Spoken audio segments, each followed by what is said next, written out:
Today I'm joined by one of the most well-known UK estate agents, Alex Moisii. Alex has been an estate agency for only 2.5 years, but looking at his social media profile, he feels like he's been with us forever.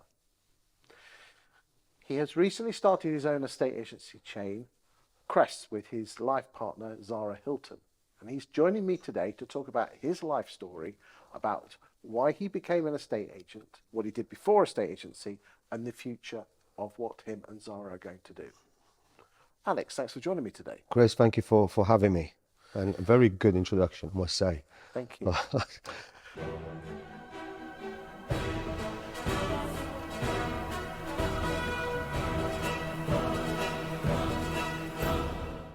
So in previous videos, we've had you and Zara on the sofa, and again, we can look at people can go to my YouTube channel and have a look at those. But I particularly want to talk about you, Alex. Yeah. I cannot believe that you've only been in a estate agency 2.5 years. You have appeared on TV programs. You are all over social media, probably even more than me, which is pretty good going. But I want to turn the clock back to the time when you weren't an estate agent. I want to find out a bit about you, the man, the boy and the man, and how you became an estate agent, and from that, after that, why you wanted to set your own estate agency up with Zara. So let's go back to your childhood. Did you know what you wanted to do as a child? I wanted to be a police officer. Okay. But again, what I mentioned, I was influenced because I was watching movies. It was cool, but that's not what I wanted to do, you know, but they can become quite inspiring in that sense. It was either police officer or criminal, one of the two, because that's the movies I liked, you know, but thankfully I didn't choose any of those paths. But look, I had the childhood without mobile phone, without all the technology. So regarding childhood, I had a great childhood. I had a lot of friends. Whereabouts was that? So I was born in Sicily. Then as time went on, my mum was Sicilian. He's Sicilian, my dad is Romanian. So I went from Sicily, I went into Romania. And you know what, as a child, it was great. I was speaking to someone about this the other day, actually, you know, when we had to arrange meetings, we didn't have phones. If you told someone to be there at a certain time, you had to be there. Otherwise, you wouldn't have played, you know. So that's kind of how the childhood was, you know. So a bit of a discipline at that time. So when did your mum and dad split up then? I was around 13, 14. Okay, so you lived in Sicily with your Sicilian mum. Yeah. And notice Sicilian, we don't say Italian, do you? No, there's a bit of a... Yeah. Okay. What did your Sicilian mum and her family teach you? Integrity, loyalty. Told me to always be brave, believe in everything. Even if you don't agree with it, just believe in it just in case. And what about your Romanian father?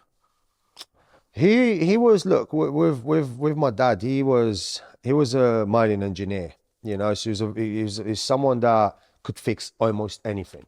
You know, it's like he loved doing that. If something was broken, he would like to take it apart, put it together. You know, he showed me how to use I remember he got me a computer. It's like use the computer, but at the same time, I think with my father,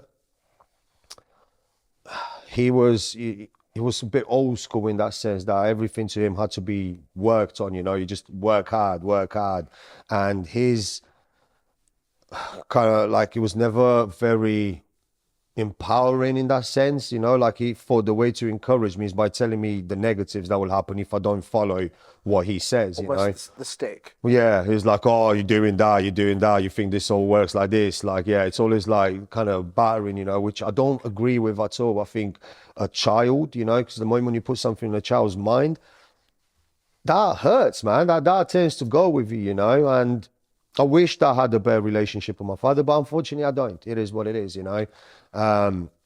He kicked me out at the age of 16, but I wasn't. I know. Was that in Romania or? It was. I came. Sorry, I kind of jumped forward a bit. But yeah, it was always. My mum was the nourishing one. You know, my dad was like more strict, abrupt, very straight to the point in the sense. So how did a Sicilian lad with a Romanian father end up in the UK? So my parents split up. My dad came here to work. And when they split up, because I don't know, same as every child, you think dad, dad, dad, dad, you know. And I felt like my mum was in the wrong at the time. Obviously, being young, didn't really understand the concept of love, as you do. And I wanted to come to the UK, and my mum won custody, but my mum, she's always been very kind, and she's always kind of like, if I did something wrong, she'll educate me on it, but she won't take it away from me in the sense that that's fine, we'll work it out, but this is what I would have done next time, so you know. So she always made me understand mistakes, and when I've done something wrong. So when she won custody, I was like, I don't want to stay here, I want to go with my dad. She's like, is this what you want? And I was like, yeah. How old are you at this point? 14. 14. Yeah. So you moved to the UK Yeah, with your dad, with my dad, yeah. but you got kicked out 2 years later. Yeah. Why? I think I was rebelling a lot. I think kids deal with broken families in different ways, especially when you don't really understand the concept of it, And I felt like, I don't know, you didn't have that balance in family life, that a child should have. And I enjoyed fighting. I enjoyed like being a bit like I was a foreign boy in a new country. When you arrived in the UK, could you speak English? No, not one word of English.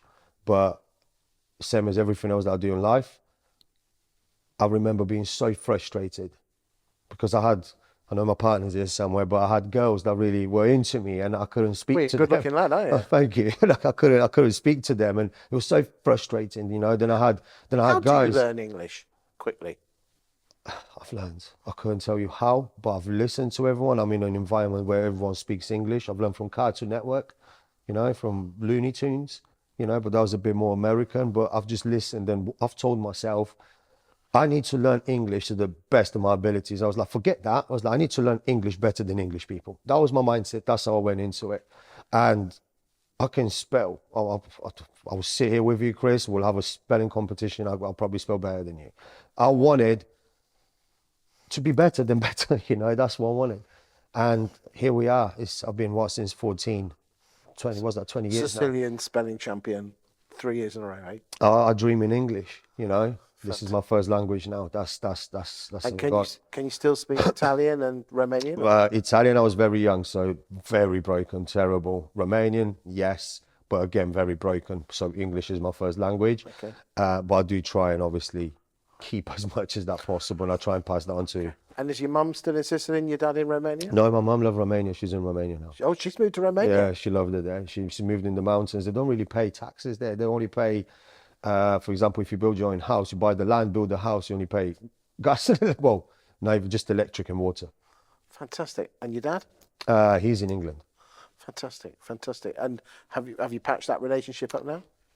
Do you know what? I think his split with my mother affected him more than you can imagine. And I'm grateful that I had people around me that can, do you know what? I'm grateful ultimately for myself for growing into the man that I am today, because ultimately I didn't have the benefit of having my father around me to teach me how to be a man. So I've just fucking done it myself because I had to, I've made a lot of mistakes along the way. Again, I could blame it on him, but you know what? I had every choice. But at the same time, I believe that I'm at a point in life now where I'm proud of the man that I became. And I wish I could say I owe it to him, but I don't, But I still love him. He's still my dad.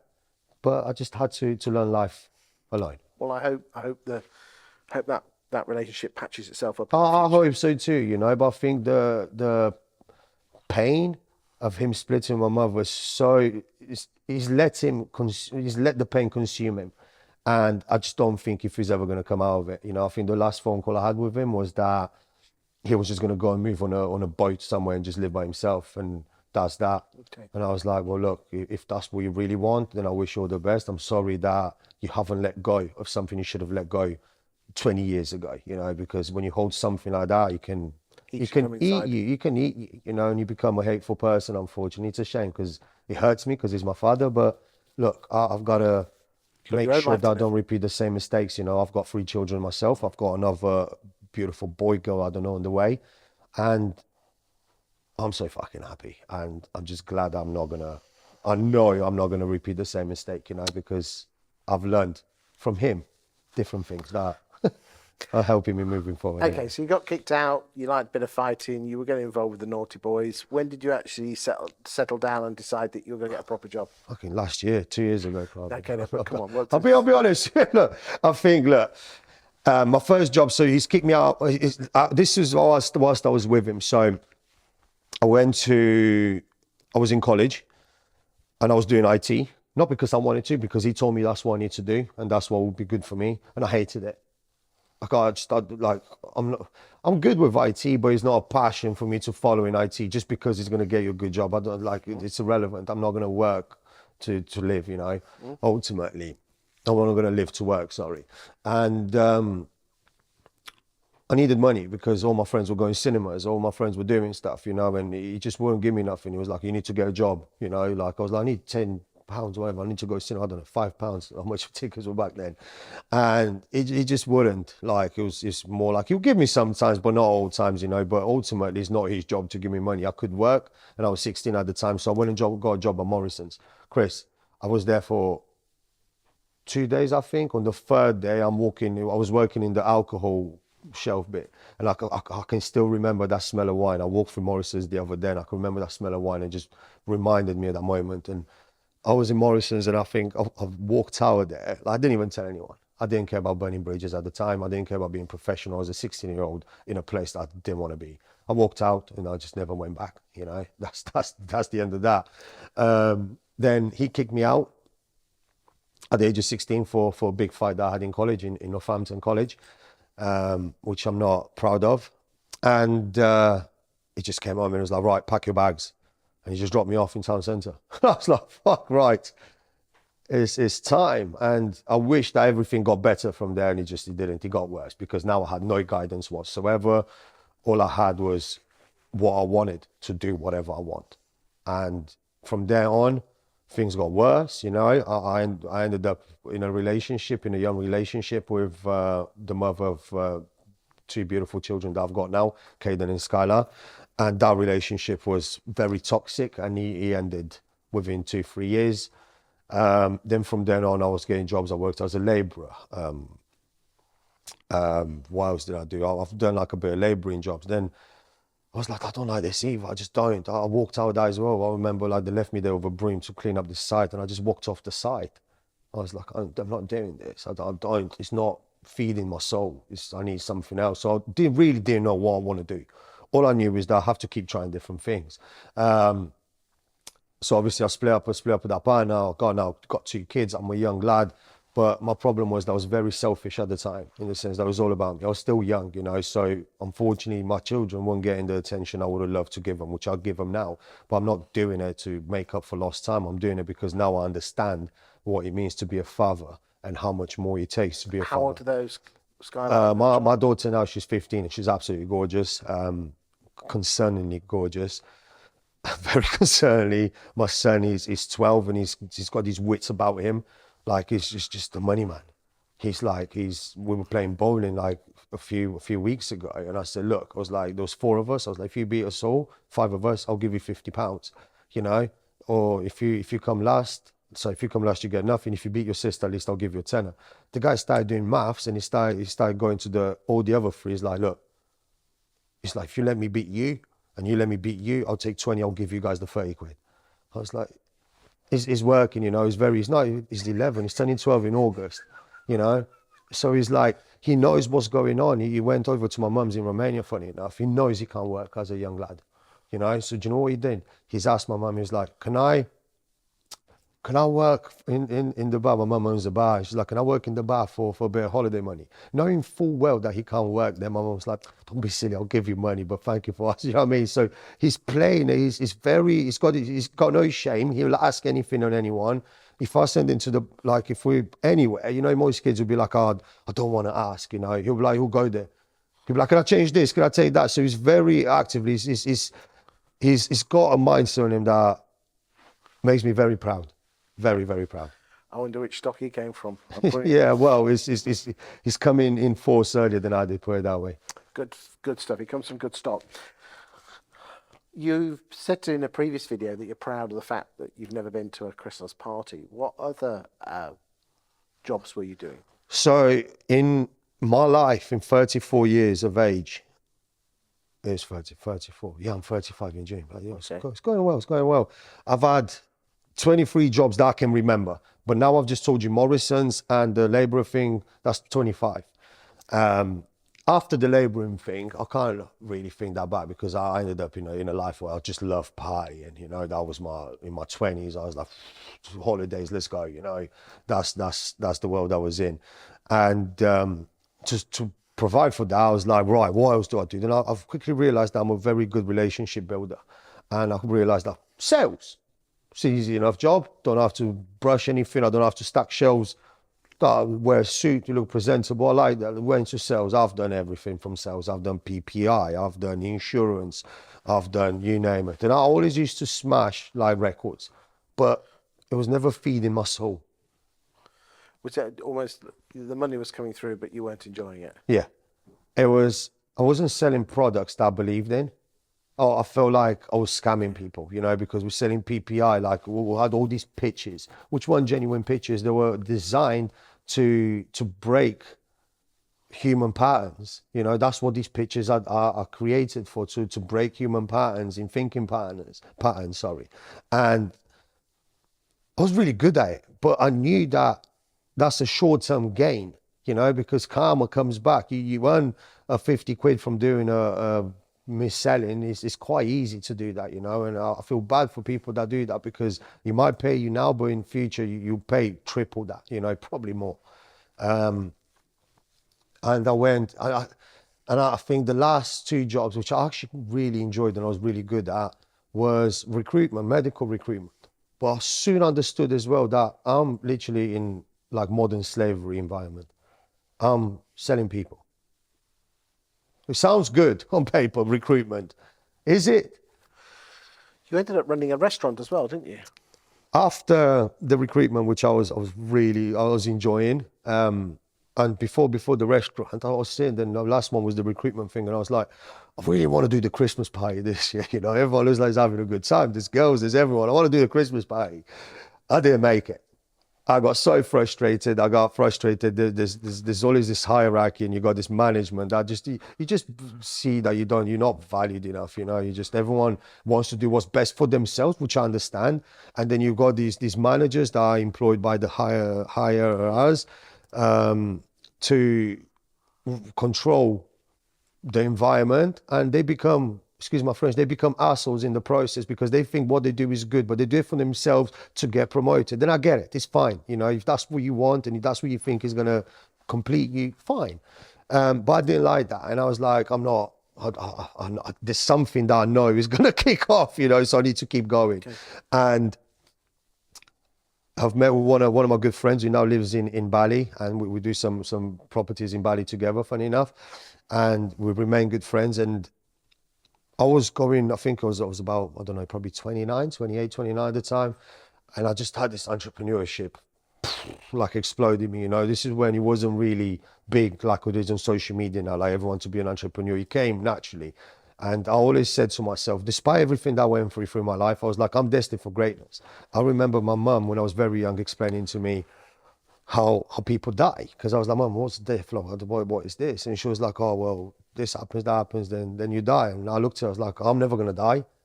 It's not because I'm scared, it was because in my head, I'm like, I'm not going to die. And I know it might sound absurd, but who knows what's going to happen. We're getting very close to being able to live forever, And I used to say to her, like, I'm destined for greatness. And I had certain people around me that influenced certain aspects of my life. Whilst I had people that influenced the negative aspects of my life and put things in my head, I had people that gave me very clear views that I still remember. So I've kind of blocked out the negatives because I knew that's not who I was. But the positives that really meant something, they elevated me. And a short story that I'll tell you, funny enough, it was one, I was in school. I was probably like 13. That's before I came to the UK. And there was a group of us just sat outside. And I was wearing a double denim, like as you do back in the day. And this beautiful old man walks past, like very like shining, and he's like, I'm not saying it was God or anything, and he walks past and he stops, then he starts having a chat with us. Then he looks at me and he's like, you're going to break a lot of hearts. He's like, you're going to be for the women. You're for the women. And he looked at me and again, sorry, it's my partner there, but I'm for her now. But it stuck with me, and it's soon, and it just shows what power words can have, especially in a young, fragile mind, because that stuck with me. And I remember the words now, and he created me in that image, you know. So I kind of it stuck to that in the sense, but that's obviously in my early days, because now I'm a man now, so I'm committed. I've got different aspects on life, but up until that point, it created that version of me, you know. So I know that I'm attractive in that sense now, and I know what I'm capable of. Do you get what I mean? So going back to the entrepreneurship side, is my mom always used to say to me, like, remain curious, keep trying everything. And she always supported me. Every time I said I quit a job, I'll do something, she supported me. She was like, whatever God wants, you know. They're very religious, but she's also very spiritual. So she was like, whatever God wants, you do, you know. You'll get this. She believes that every time I did something, I'm exactly where I need to be. Do you think all the jobs that you've done, almost the stars were aligning and giving you certain sets of skills and lessons to enable you to become a great That's estate how I agent? passed every interview. I want to come back to the story. You told me just before we switched the cameras on that you were running a restaurant which you part owned, and you told me something that really did screw my head up. What did you mean by the reviews and how you ran the business?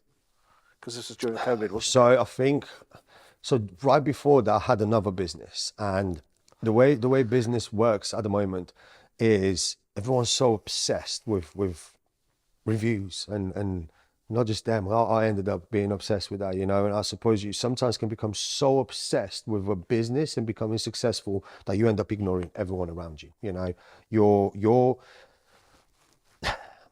goal is where the business is going to be in 10 years. What that means is that what you do then, you ignore the family, you ignore the present, which is probably the most beautiful part of life. And before the restaurant, I had a business with one of my good friends, and he was selling colloidal gold, which is like a liquid fluoride-free water with gold nanoparticles, which proven ingested, the nanoparticles travel to your brain, they make you more open, that you can be more clear. I still take it to this day, I'll be honest with you, you know. But anyways, I'm not selling that anymore, so I'm not selling it to anyone. And the reviews were so important for that business to drive sales, okay? And I was still partying at the time. I sold it with my partner because we started partying, we started spending the revenue. So I was just learning entrepreneurship, but didn't learn how to manage money because, again, didn't have that parental control there when I should have. So what happened? Then obviously I've started the restaurant, the Food Plug, which is still active now, and I loved it because I like to cook, and people love my cooking, and it was just making me feel whole. And I think this is it. I found what I needed to do. Oh, I found it. It's like, this is it. The reviews were so important in the sense that they were more important than family. And it's sad to say, but they were. Had you had your third child by this time? No. I had my other two kids, and at this point I was married. But when I monetized that company, I was working 7 days a week in there, meaning that I got an investment and we turned it around, we made it really cool and whatever else. Then celebrities started coming there, and I was like, this is working, it's blowing. But the problem is, it just completely took over my life. And I was in there 7 days a week, looking after everyone else but myself and the people that truly care for me. This was a year before, so 2 years before lockdown and 1 year into lockdown. So you were married, you had a food business that was doing really, really well, but it took, and you thought this was the one. Yeah, but it took over my life. I think if you look at pictures of me from back then, I was skinny, I was drying out because I wasn't eating, I wasn't sleeping. I'll wake up at 6 a.m. I had a 40-minute drive there. I'll have to go get stock, I'll prepare everything, I'll clean up at night. I had a staff, I think about 15 people at one point, with another 4 or 5 delivery drivers. So it became very upbeat, you know. It was a hype, it was consistently going. But I knew it kicked in, and I was like, this is not normal, you know. I was like, the reviews don't care about me, you know. They care about the service and the food, that I'm grateful. What was the catalyst that made you go, I'm going to sell my share and become an estate agent? I've met up with Tyrone, who was a good friend of mine, very good friend of mine at the time. And he obviously had his issues, whatever they were done. And I messaged him and I seen what he was doing with real estate. And I remember real estate. It's a funny story. I've applied for 3 agency jobs, estate agency jobs in around 2000 when I was about 20, 21 years old. And they all said no because I had no experience.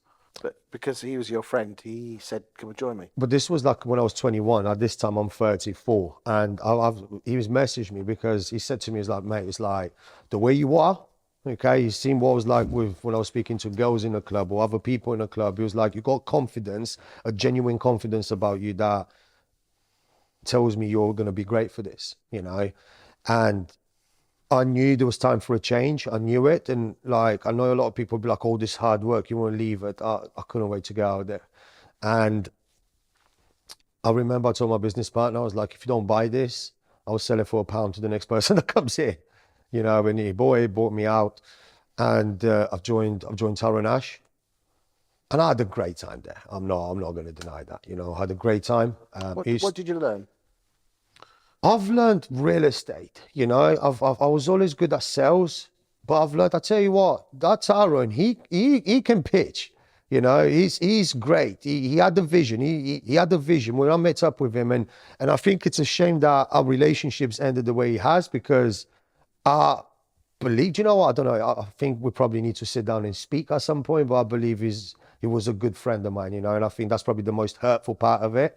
And I think to him, it's probably the most hurtful part. I hope, you know, unless I'm wrong. But he's taught me a lot of things there. I've learned a lot of things, you know, and I wish that things would have ended differently. I really genuinely do, you know. But I believe that life, and I don't know, I think that the universe, God, it's got a plan. There's a plan for each individual person, you know, and I'm grateful for everything that I've took from there. But I'm so grateful for where I am now. So you and start again. You've got me going there.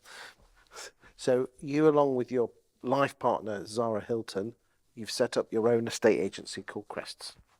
Yes. Is that because you wanted to do your own thing? Nothing against what happened in the past, just it was your path. This is a very interesting story. So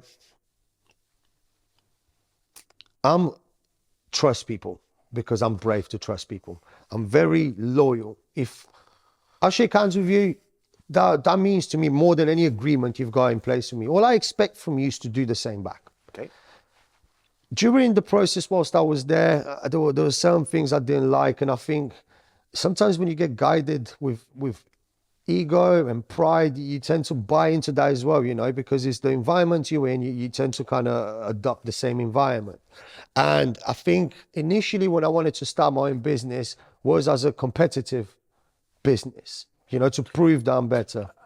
Okay, well, let's be honest, if no one left their employer, I know it wasn't an employment thing, but if we've all left our bosses to try and prove to ourselves that we can do it ourselves. Yeah. And if we didn't do that, then we'd all But I be stuck didn't in the do that, past. Chris. I always know if me and you do something together, I'm under the mindset that everything can be done easier and better. Everything. If you're telling me that you don't need to reinvent the wheel, I'm telling you that the wheel needs to be fucking reinvented. That's how I think. Okay? That's simply how I go. And anyone tells me different, we're not in the same dimension here. I had this idea, I can do this better, I can be more successful. You know, I already knew because I'm inspiring people. I'm inspiring people to join the company. So why did you want to start your own agency? This is a really good story, actually, Chris. So I want to take it back a bit. So I'm an entrepreneur. Okay, that's what I realized I wanted to be. This is what I wanted to do, and real estate is what I ended up loving. You know, so I know that this is how I'm going to end it with real estate. You know, and I'm gonna make a name. I've got a goal in mind, a much bigger goal than me and anything. Yep. You're with your Zara as well. So yeah, I've got a destiny now, which I'm certain of. You know, and with me and Tyrone, he's an entrepreneur. I'm an entrepreneur, and we both had big goals, you know, together. But unfortunately, life sometimes it's got different plans for you, you know. Whether I want to have a family with Tyrone, he wanted more different lifestyle, you know. So whatever, it doesn't matter. So Tyrone taught you some great things, passion and drive. He's an entrepreneur like you, but you decided that you wanted with your partner Zara Hilton to almost, Yeah. and there's nothing wrong with that. But That's the genuine truth. you just wanted to Yeah. go down your own path. But just like he used to work for someone else. It's life. He's got different plans for you. And I'm hoping that one day you'll watch this. I'm hoping you'll watch this and we can be friends again, because I've never had anything against him. And I think, he's a very, very good estate agent. And I know some people don't think that, but I personally think he's done great for estate agency. He's taught me what I know. His personal branding is exceptional. And I'm sure he has got, as I said, he's got his model. He's moved out to Dubai now, and he's looking to go worldwide. You and Zara are doing your own thing. There's plenty of ocean. There's plenty of food, and like I said, I wish that it was both of our journey together. But like I said, the world's got different. Anyways, to kind of put into perspective, so me and Zara, we talked about that. But I've said that I'm a loyal person, which I am. Okay, meaning that Crests never got actioned. Never. Okay, it didn't get action because I was like, no, I'm staying here. So Crests was something that you and Zara came up with a long time before you because it was a dream for us, you know. It was like, but and there's nothing wrong with that. No, it's not. It's like I wouldn't be the person I am if I'm not ever aspiring to be higher, you know. What I wanted to know is, where is this journey going to take me? Can I grow any further, you know? Like, I've taken everything I need. What else can I do to grow further? So obviously the answer to that is always like, we want our own thing, you know. But I was loyal because he's taught me everything, so I remain loyal, you know. Then the universe or God has got this tendency to give you a kick when you need it, you know. So in January this year, that's 2023. 2023, it happened in such a way that you parted ways. Yeah. It was made to happen like that, you know. Okay. And I believe that Crests had a destiny. It had to be created, you know. And that's how it worked. And I believe that if I sat here and I kind of went through every little bit of how things happened, you'd understand that too. Alex, thank you for your thoughts there. I'm sure there would have been some people out there that were expecting something a little bit more explosive, but you're an honourable man. And it's just two blokes that have gone in two separate ways. You've given me your story today, and along with the other videos that you've given me, both singly yourself and with your partner Zara Hilton, I've got a great feeling inside me that you're going to go far in this world. You are confident, yet not cocky. Are you in the mould of most estate agents? No, you're not. But you're a humble man who's hungry, and with the support and the guidance of your gorgeous missus, together, you are going to go far, and you've heard it here first. Thank you for your time today, Alex. Thank you, Chris. Really appreciate that. Great. Thank you.